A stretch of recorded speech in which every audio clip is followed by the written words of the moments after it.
Now, to understand linear algebra, you first have to understand the key player, the linear combination. So what is a linear combination?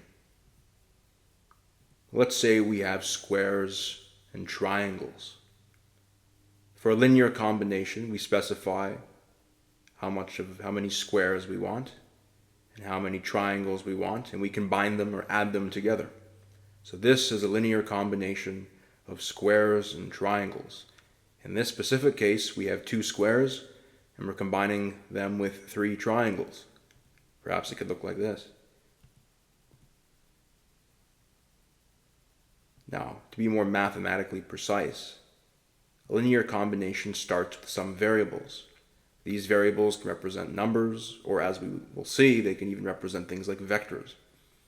So in this case, we have a set of variables. I've called them x1, x2, x3, and we can have all the way till how many variables we want. Let's say we have n variables in this case.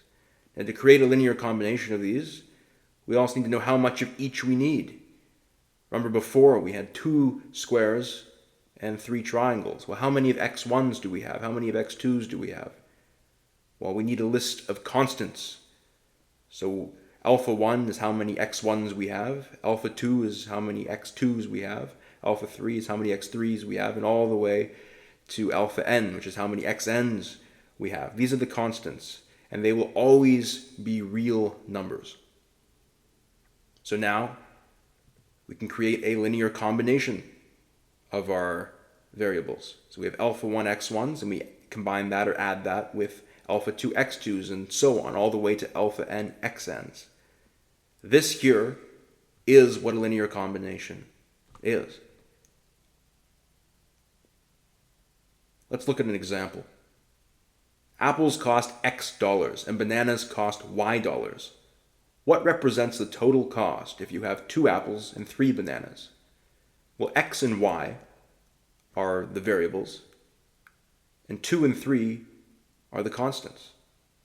So we have 2 apples, and apples cost X dollars, and we have 3 bananas, and bananas cost Y dollars. So the total cost can be represented as a linear combination. We have our 2 variables, we have our 2 constants. The linear combination is 2 x's combined with 3 y's, or 2 x's plus 3 y's. And that is a linear combination of x and y.